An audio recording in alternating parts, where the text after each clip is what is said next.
A Romance Novella. A Romance Novella. Chapter 5. The Storm. We deserved. The storm doesn't arrive. It attacks. One moment we're securing the last rope on Alvaro's boat. The next, the sky unzips itself and dumps an ocean on our heads. "Inside!" Alvaro shouts. The wind steals the word from his mouth, flinging it somewhere toward Portugal. But I understand the gesture. He grabs my sleeve and pulls me toward the small boathouse at the end of the pier. We run, half blind, half drenched, completely ridiculous. Inside, he slams the door shut. Rain hammers the roof in angry percussion. The boathouse isn't big. It's barely a room. Wooden walls, thick beams, a single window the storm is trying very hard to break. There's rope everywhere, nets, tools, and one tiny oil lamp casting a golden glow. And now the two of us. Dripping, breathing hard, too close. The air is electric, from the storm, from us, from everything we haven't said. I push wet hair off my face. "Well, that was stupid," he finishes. "Dangerous? Typical?" I blink. "Which one am I?" He hesitates. "Scared," he says finally. It's not an insult. It's not a question. It's a truth spoken gently enough to hurt. "I'm not scared," I lie. He gives me a look so devastatingly unimpressed that even the storm pauses for effect.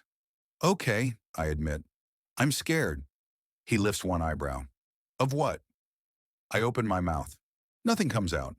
He turns away, begins checking the tools on the wall, clearly unimpressed with my emotional chokehold. "That phone call," he says. "You don't want to talk about it. It's complicated. Everything is complicated for you." That stings, because it's fair. "I'm not trying to hide anything," I say. "I just didn't want you to see the worst parts of my life." He turns back, wet curls clinging to his forehead, jaw tense.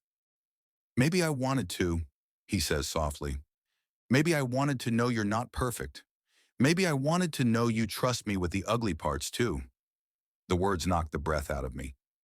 "I don't know how to trust like that," I whisper. "You don't have to know," he replies. "You just have to try."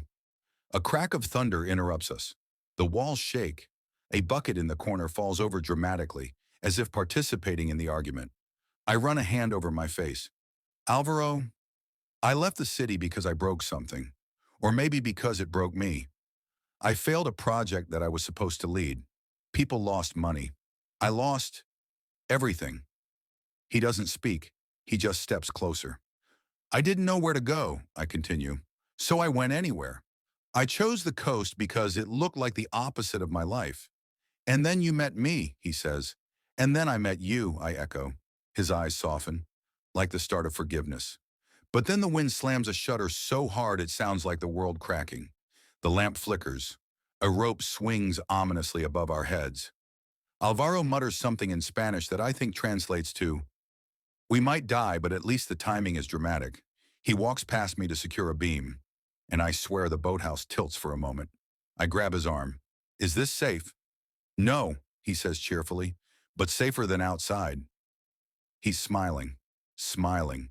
In a collapsing shack. I can't help it. I laugh.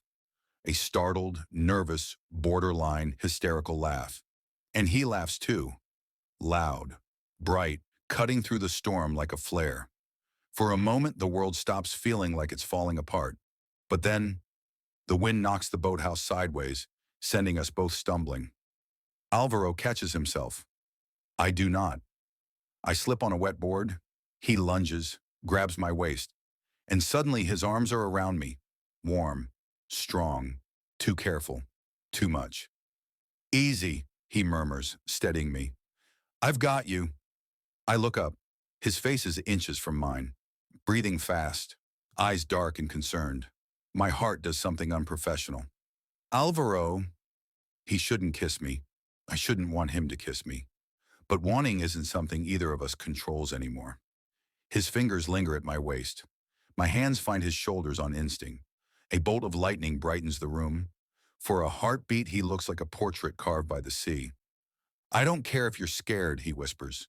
"Just don't shut me out." "I'm trying," I whisper back. "Then try closer." The words melt something in me. I lean in. He does too. Our foreheads touch first, a soft, tentative contact that feels more intimate than any kiss. His breath mixes with mine. His hand slides up my spine. And for the first time since arriving in Bahia del Viento, I feel steady, grounded, held. But right before our mouths meet, boom! The door slams open. Paco bursts inside, sopping wet. Pelican perched proudly on his shoulder like a soggy king. "The roof is coming off the net shed," he shouts. The Pelican screams in agreement.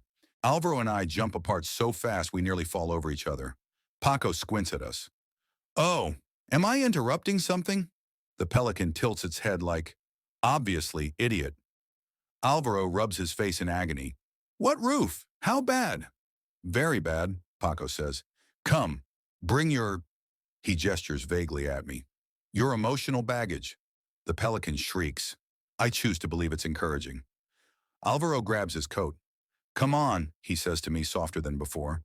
No anger, no distance. Something broke open between us. Something fragile, glowing, still unfinished. But something real. And as we step back out into the roaring storm, his hand brushes mine. Barely, but enough to say, "We're not done."